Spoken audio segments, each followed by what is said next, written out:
नमस्कार, की TV news में आपका स्वागत है। मैं हूं स्तुति और आइए एक नजर डालते हैं शहर की प्रमुख सुर्खियों पर।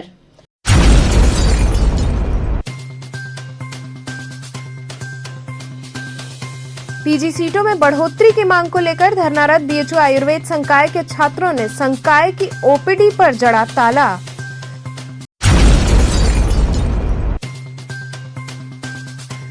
तमिल समागम के मद्देनजर दीनदयाल हस्तकला संकुल में हुई बैठक।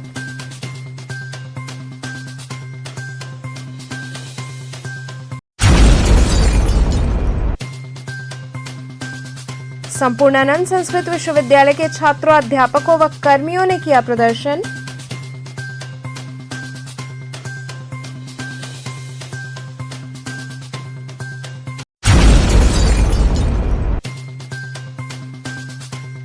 और स्वावलंबी भारत अभियान के तहत आर्य महिला पीजी कॉलेज में रोजगार सृजन केंद्र का हुआ उद्घाटन। और अब खबरें विस्तार से। पीजी सीटों में बढ़ोतरी की मांग को लेकर धरनारत बीएचयू आयुर्वेद संकाय के छात्रों ने संकाय की ओपीडी पर ताला लगा दिया। काशी हिंदू विश्वविद्यालय आयुर्वेद संकाय के छात्र पिछले 13 दिनों से कुलपति आवास के सामने अनिश्चितकालीन धरने पर बैठे हुए हैं, परंतु अभी भी छात्रों को कोई लिखित आश्वासन नहीं मिलने के कारण छात्र आज आंदोलित हो गए और आयुर्वेद संकाय की ओपीडी और राष्ट्रीय क्षार सूत्र चिकित्सा संस्थान केंद्र को बंद कर ताला जड़ दिया।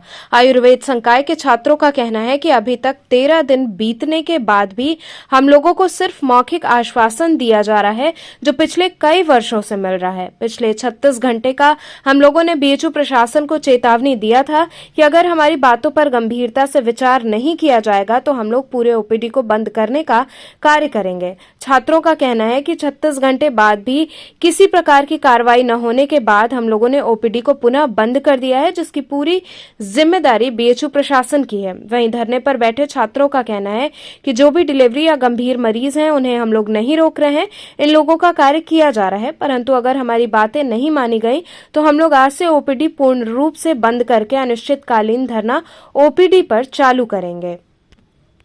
जिंदाबाद, जिंदाबाद, किसने छीना हमारा चैन? सुधीर जय, सुधीर जय, किसने छीना हमारा चैन? ये आयुर्वेद की जो हॉस्पिटल की जो बिल्डिंग है, ओपीडी जहाँ चलती है, वहाँ हम सब सामने बैठे हैं। पिछले 14 दिनों से हम वीसी आवास के सामने भी बैठे थे, लेकिन हमारी वहाँ कोई सुनवाई नहीं हुई। हम एक दिन पहले भी यहाँ ओपीडी में आए थे, तो हमें आश्वासन दिया गया था कि हमें कुछ समय दिया जाए, तो हम 36 घंटे के अल्टीमेटम के साथ उठ गए थे, लेकिन 36 घंटे पूरे हो गए, फिर भी अभी तक कोई काम नहीं हुआ।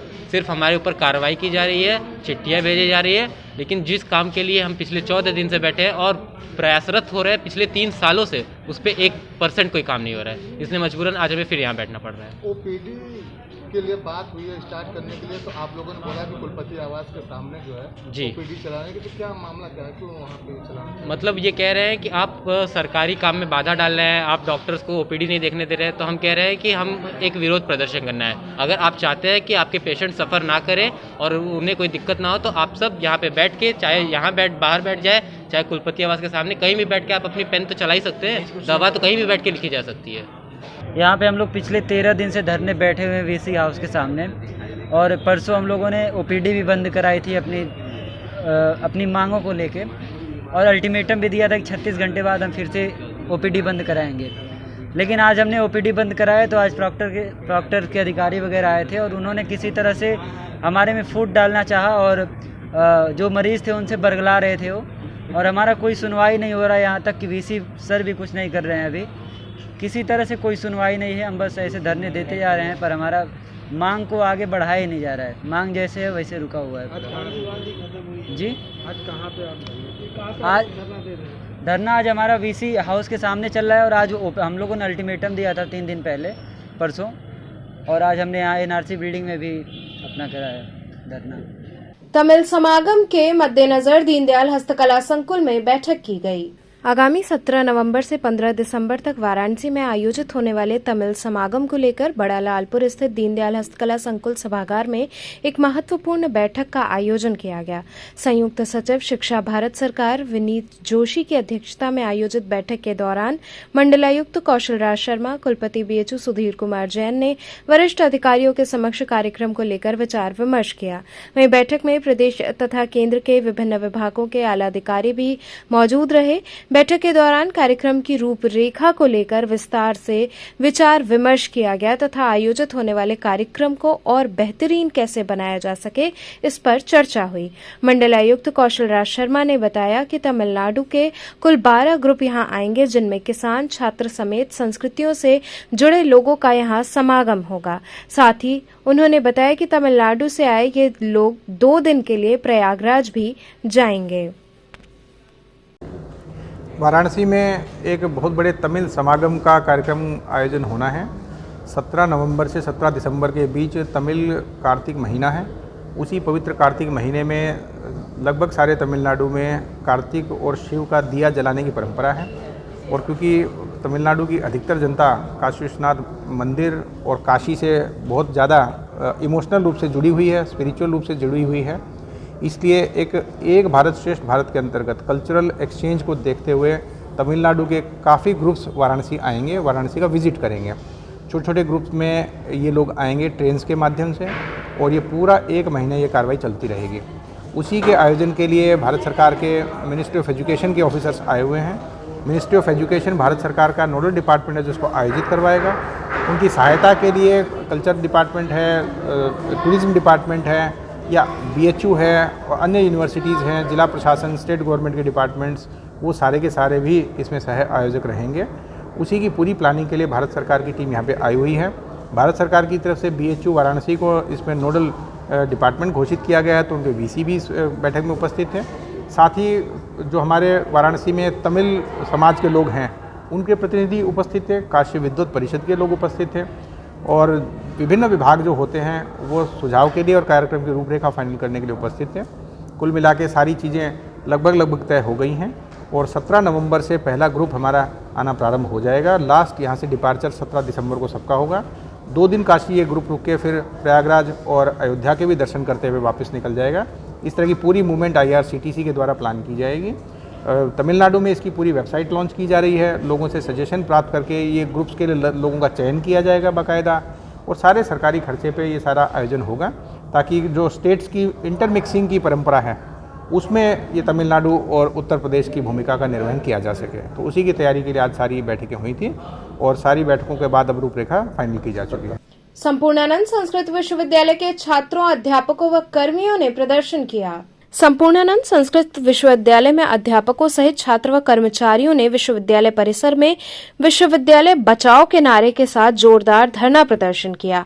इन लोगों का आरोप है कि विश्वविद्यालय परिसर की जमीन को बिजली विभाग को दिया जा रहा है, जिसे वो लोग कतई बर्दाश्त नहीं करेंगे। इसमें चंद कदम की दूरी पर कर्मचारियों का आवास है जिसमें बच्चे, महिलाएं, बुजुर्ग रहते हैं। वहीं छात्रों का हॉस्टल भी व खेलकूद का मैदान भी है जिससे काफी हानि पहुंचेगी। लोग बीमारी से भी ग्रसित होंगे, तमाम दिक्कतों का सामना करना पड़ेगा। ये सैकड़ों साल पुराना विश्वविद्यालय है, किसी भी संस्था को लेने नहीं दिया जाएगा। इसके लिए आर पार की लड़ाई लड़ने के लिए कर्मचारी बाध्य हैं। इस अवसर पर लालजी मिश्रा, प्रभाकर मिश्रा, सुशील कुमार, सतेंद्र मिश्रा इत्यादि अध्यापक, छात्र व कर्मचारी उपस्थित रहे। विश्वविद्यालय के 2.5 एकड़ जमीन जो विश्वविद्यालय के परिसर में है, हमारे बाउंड्री के भीतर है, 1791 से हमारे कब्जे में चली आ रही है। उसको गलत तरीके से बिना विश्वविद्यालय का पक्ष सुने हुए, बिना उसको संज्ञान में लिए हुए ऐसे बिजली विभाग को दिया जा रहा है जहां पर कि 220 kVA का जो है सब स्टेशन इनको स्थापित करना है। हमारे जहां पर इनका प्रस्तावित है ये, उससे 50 मीटर की दूरी पर हमारे छात्रावास हैं, 70 मीटर की दूरी पर हमारे कर्मचारी आवास हैं, उसी के पास में जो है हमारा क्रीड़ा प्रांगण है। उसके रेडिएशन से आने वाले दिनों में हमारे कर्मचारियों के बच्चे विकलांगता के कगार पे पहुंच जाएंगे। ऐसे किसी भी चीज़ को हम विश्वविद्यालय परिसर के भीतर स्थापित नहीं होने देंगे, इसीलिए हमारा धरना चल रहा है। इसके लिए किसके द्वारा इस तरह की कार्रवाई की? जिला प्रशासन ने एक पक्षीय कार्यवाही किया है। जब 1791 में ब्रिटिश पीरियड के द्वारा जब यह मतलब बनारस पाठशाला बनाई गई थी, उसके बाद से तब से लेकर के जो है हमारे कब्जे में ज़मीन चली आ रही है। तो किसी के पोजेशन में रखी हुई ज़मीन को दूसरे किसी संस्था को पट्टा नहीं किया जा सकता है। यह भी सरकार की ही संस्था है और जिसको वो लोग पट्टा दे रहे हैं वह भी सरकार की ही संस्था है। एक सरकारी संस्था से दूसरी संस्था को ज़मीन स्थानांतरित नहीं किए जा सकते हैं। हम ये चाहते हैं कि वो पट्टा निरस्त हो और ऐसा जो केंद्र यहाँ पर बनाया जा रहा है, जिससे हमारे छात्रों के स्वास्थ्य का खतरा है, हमारे कर्मचारियों के बच्चों का खतरा है, हमारे विश्वविद्यालय को जो है ना ज़मीन का वैसे ही अभाव है, वहाँ पर पहले से हमारे निर्माण प्रस्तावित हैं, वही निर्माण उस पर होंगे। हम ये नहीं चाहते हैं कि ये किसी दूसरी संस्था को ज़मीन दिया जाए। अगर आपकी बात नहीं मानी जाती है तो आगे क्या करेंगे आप? हम लोकतांत्रिक तरीके से अपनी लड़ाई लड़ रहे हैं और आगे जिस स्तर पर हमें लड़ना होगा हम उस स्तर पर लड़ेंगे। स्वावलंबी भारत अभियान के तहत आरएम महिला पीजी कॉलेज में रोजगार सृजन केंद्र का उद्घाटन हुआ। स्वावलंबी भारत अभियान के तहत आर्य महिला पीजी कॉलेज में रोजगार सृजन केंद्र वाराणसी रोजगार कौशल विकास एफपीओ व स्टार्टअप का शुभारंभ किया गया। इस अवसर पर मुख्य वक्ता के रूप में स्वदेशी जागरण मंच पूर्वी उत्तर प्रदेश के संगठन मंत्री अजय जी उपस्थित रहे। कार्यक्रम का शुभारंभ उपस्थित अतिथियों द्वारा फीता काटकर व भारत माता तथा पंडित दीनदयाल उपाध्याय के चित्र पर माल्यार्पण कर तथा दीप प्रज्वलित कर किया गया। वहीं अतिथियों का स्वागत उनका माल्यार्पण कर व अंगवस्त्रम प्रदान कर किया गया। इस अवसर पर पुस्तक का भी विमोचन हुआ। वहीं मुख्य वक्ता के रूप में उपस्थित अजय जी ने कहा कि 8 लाख से अधिक युवाओं को रोजगार देने के प्रेरणा स्थल रोजगार सृजन केंद्र के रूप में आर्य महिला पीजी कॉलेज में शुभारंभ हो रहा है। उन्होंने कहा कि ग्रामीण भारत में नए परिवर्तन, शहरी छात्र छात्राओं में हुनर का विकास इत्यादि विभिन्न मुद्दों पर विस्तृत चर्चा की गई है। इस मौके पर आयोजिका स्वावलंबी भारत अभियान काशी प्रांत की महिला सह समन्वयक पूजा दीक्षित, सहायक निदेशक हथकरघा उद्योग अब्दुल्ला, जयप्रकाश लाल, नवीन कपूर सहित कई विशिष्ट जन मौजूद रहे। आज यहाँ कार्यक्रम चल रहा है। आज वाराणसी जनपद के अंदर लगभग 8 लाख से अधिक युवा हैं जिनके हाथ को काम चाहिए। वह काम देने का एक प्रेरणा स्थल रोजगार सृजन केंद्र के रूप में काशी हिंदू विश्वविद्यालय के संबद्ध आर्य महिला महाविद्यालय में आज रोजगार सृजन केंद्र का शुभारंभ के अवसर पर आयोजित कार्यक्रम में हम सभी आज एकत्र हुए हैं। क्या संदेश दे रहे हैं इस कार्यक्रम में?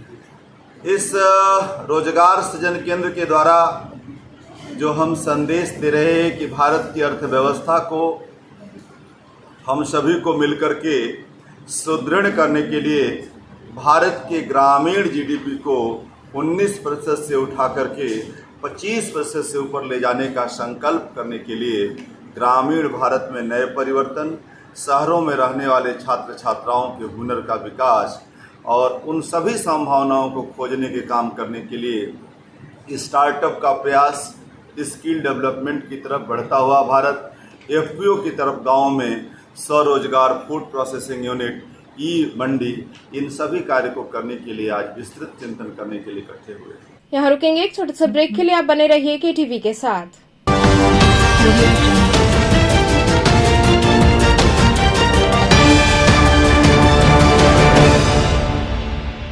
खबरों से जुड़े रहने के लिए हमारे चैनल केटीवी वाराणसी को सब्सक्राइब करें और लेटेस्ट अपडेट्स के लिए बेल आइकन को प्रेस करें।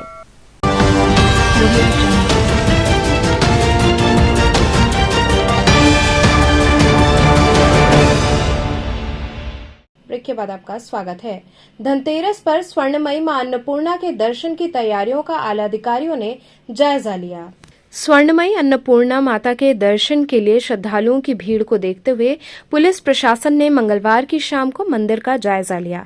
माथतों को इसके जरूरी इंतजाम करने के निर्देश दिए। मंदिर में बने कंट्रोल रूम को देखा। धनतेरस पर स्वर्णमयी अन्नपूर्णा के विग्रह के दर्शन की तैयारियां अन्नपूर्णा मंदिर में शुरू हो गई हैं। माता के दर्शन के लिए श्रद्धालुओं की भारी भीड़ को देखते हुए पुलिस प्रशासन शाम को मंदिर पहुंचा। पुलिस अधिकारियों ने मंदिर के महंत शंकरपुरी के साथ श्रद्धालुओं की भीड़ और दर्शन पूजन की व्यवस्थाओं के बारे में बातचीत करते हुए पूरी जानकारी ली और मातहतों को इसके अनुसार ही इंतजाम करने के निर्देश दिए। मंगलवार की शाम को अधिकारीगण अन्नपूर्णा मंदिर में प्रवेश व निकास द्वार को देखने पहुंचे। हर वर्ष मंदिर में लगाई जाने वाली अस्थायी सीढ़ियों को भी देखा गया और उसके बारे में भी जानकारी ली गई। अधिकारियों ने मंदिर में बने कंट्रोल रूम को भी देखा। सुरक्षा बाबत लगभग 2 दर्जन कैमरे पहले से लगाए गए हैं। डीसीपी ने कहा कि आने वाले भक्तों को सुगम दर्शन कराना ही हमारी प्राथमिकता होगी।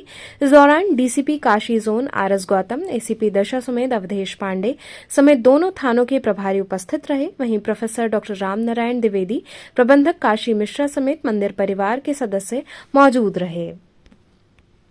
दीपावली पर्व के मद्देनजर बाजारों में रौनक बढ़ गई है। दीपावली को लेकर बाजारों में रौनक बढ़ने लगी है। लोग खरीदारी करने के लिए बाजारों में पहुंच रहे हैं। बाजारों में चहल पहल काफी बढ़ गई है। वहीं दुकानदार भी अपनी दुकानों पर विभिन्न प्रकार के सामानों को सजा दिया है जो बहुत ही आकर्षक हैं। वहीं खरीदारों में भी काफी उत्साह देखने को मिल रहा है। पिछले 2 वर्षों में सभी त्योहार फीके पड़ गए थे, लेकिन इस बार स्थिति सामान्य होने से लोगों में खुशी है।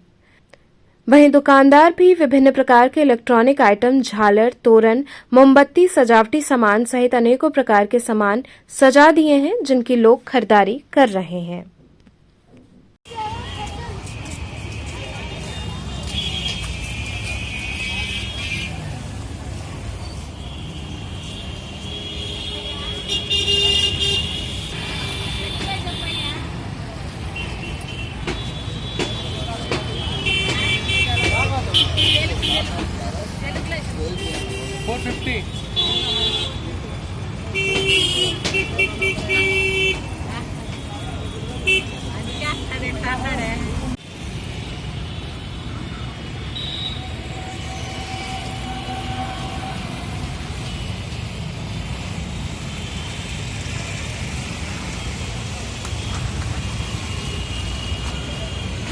नमस्ते, हैप्पी दिवाली। आप लोग आइए, हमारी शॉप लंका पे ही लगी है, वैशाली स्वीट्स के ठीक बगल में। आपको दिवाली के, धनतेरस के सारे सामान यहाँ पे उपलब्ध है। डेकोरेशन सब कुछ है, मूर्ति है, सब कुछ है। आइए, अपना घर सजाइए, दिवाली मनाइए अपने साथ, हमारे साथ। हैप्पी दिवाली। दीपावली आ गई है, शुभ दीपावली आ गई है। उसके उपलक्ष्य में मैं कुछ यहाँ सामान खरीदने के लिए आया हूँ अपने पत्नी के साथ। इतना बड़ी महंगाई चल रही, क्या लगता है आपको पिछले साल के अनुसार? महंगाई तो हमेशा दिन प्रतिदिन बढ़ती जा रही है। महंगाई तो कभी ना घटने वाली है ना घटेगी। हर सामान का रेट आज कुछ और है, कल कुछ और रहेगा, ये स्वाभाविक है। तो क्या क्या खरीदारी की है? और मैं कुछ झालर लिया, कुछ रंग लिया, रंगोली लिया, बहुत कम ही सामान में लिया अपने बजट वगैरह नहीं लिए क्या? जी, मूर्ति वगैरह नहीं, मूर्ति नहीं, मूर्ति लेना है, दूसरे दुकान में मूर्ति लेना है और दीपक भी खरीदना है दिवाली के लिए। किस तरह पूजा करती है, क्या विधान है? इसका विधान धनतेरस से शुरू होता है। ये 5 दिवसीय व्रत है जो कि मतलब कि भैया दूज के समापन हो जाएगा इसका। और ये 5 दिन का त्यौहार है। बड़े धूमधाम से फैमिली के साथ सब लोगों को मनाना चाहिए।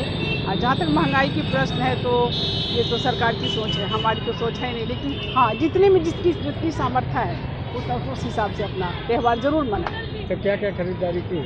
हमने कुछ रंगोली का अबीर लिया, फिर जाके क्या कहते शुभ लाभ, फिर रंगोली ली, फिर शुभ लाभ लिया, फिर क्या कहते हैं ये दीवार पे घर के सामने लगाने के लिए तोरण वगैरह ले लिया है। हाँ, ये सब लोग खरीदारी की और अभी परचेजिंग शुरू की है। तुरंत हम घर से आए ही हैं। अच्छा, 2-3 साल कोरोना रहा मैडम। हाँ, उसके बाद इस बार जो है कैसे आप मना रही हैं? कुछ बढ़ चढ़ के कि नहीं, बढ़ चढ़ के मना भी रहे हैं। मार्केट का हिसाब किताब भी बहुत अच्छा लग रहा है। कल हमने गोदलिया गया था, वहाँ इतना रौनक, ये मतलब क्या पूछा जाए। हाँ। फीस वृद्धि के विरोध में धरनारत बीएचयू एबीवीपी के छात्रों ने भैंस के आगे बीन बजाकर विरोध जताया। काशी हिंदू विश्वविद्यालय में हुई फीस वृद्धि के विरुद्ध अखिल भारतीय विद्यार्थी परिषद के अनिश्चितकालीन आंदोलन के चौथे दिन कार्यकर्ताओं ने भैंस के आगे बीन बजाकर प्रतीकात्मक विरोध जताया। विश्वविद्यालय प्रशासन द्वारा मांग न माने जाने की स्थिति में 15 अक्टूबर से अखिल भारतीय विद्यार्थी परिषद काशी हिंदू विश्वविद्यालय इकाई के नेतृत्व में अनिश्चितकालीन आंदोलन किया जा रहा है। आंदोलन के 4 दिन बीत जाने के बावजूद विश्वविद्यालय प्रशासन द्वारा कोई सकारात्मक पहल न किए जाने की स्थिति में विद्यार्थी परिषद द्वारा छात्र समस्याओं पर मौन विश्वविद्यालय प्रशासन के विरोध स्वरूप भैंस के आगे बीन बजाया गया। इस दौरान कार्यकर्ताओं द्वारा फीस वृद्धि वापस लेने, विश्वविद्यालय का बाजारीकरण बंद करने हेतु जमकर नारे लगाए गए। प्रदर्शन के दौरान राष्ट्रीय मंत्री साक्षी सिंह, सौरभ राय, सत्यनारायण सिंह, अपर्णा पांडे इत्यादि सैकड़ों की संख्या में छात्र छात्राएं उपस्थित रहे। शर्म करो, शर्म करो, शर्म करो, अरे शर्म नहीं तो डूब मरो, अरे जुर्मी जब जब जुर्म करेगा सत्ता के नारों से, अरे जुर्मी जब जब जुर्म करेगा सत्ता के गलियारों पे, चप्पा चप्पा गूंज उठेगा के नारों से।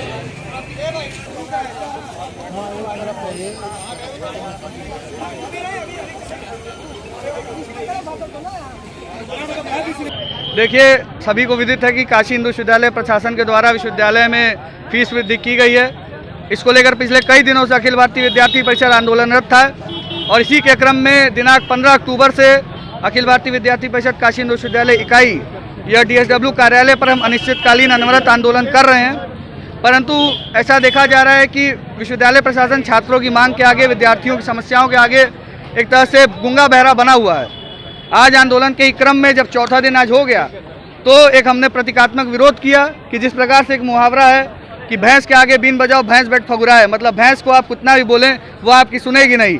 इसी प्रकार विश्वविद्यालय प्रशासन भी इस फगुराती हुई भैंस की तरह हो गया है जो छात्रों की आवाज़ उसके कान तक नहीं पहुंच रही। आज हमने वही प्रतीकात्मक विरोध यहाँ पर अपना दर्ज कराया है और आने वाले दिनों में हमारा जो आंदोलन है, निश्चितकालीन आंदोलन है, वो और भी तेज होगा और इसकी जिम्मेदारी पूर्ण रूप से इस गूंगे बहरे और अंधे विश्वविद्यालय प्रशासन के ऊपर रहेगी। देखिए, लगातार आप सुन रहे हैं कि भैंस के आगे बीन बजाओ भैंस खड़ी पगुराए, यानी कि भैंस के आगे बीन बजा रहे हैं और भैंस को कोई फर्क नहीं पड़ रहा है, वो अपने में मस्त है।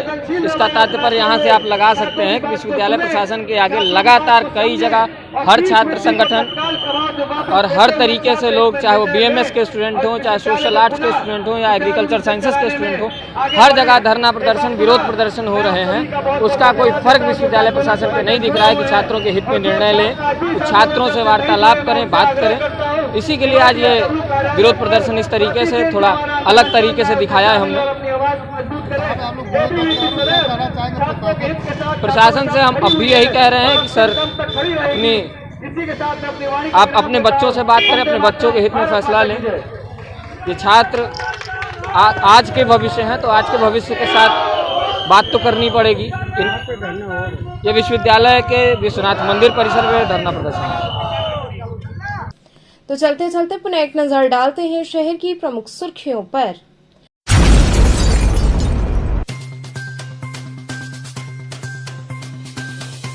पीजी सीटों में बढ़ोतरी की मांग को लेकर धरनारत BHU आयुर्वेद संकाय के छात्रों ने संकाय की OPD पर जड़ा ताला।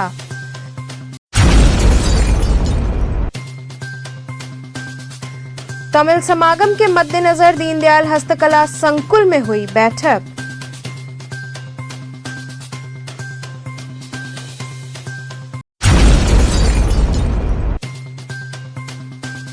संपूर्णानंद संस्कृत विश्वविद्यालय के छात्रों, अध्यापकों व कर्मियों ने किया प्रदर्शन।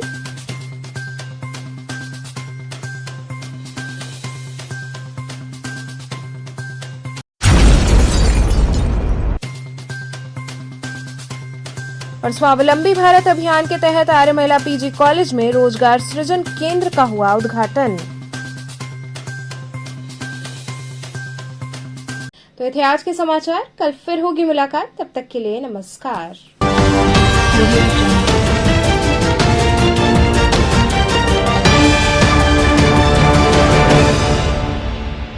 खबरों से जुड़े रहने के लिए हमारे चैनल KTV वाराणसी को सब्सक्राइब करें और लेटेस्ट अपडेट्स के लिए बेल आइकन को प्रेस करें।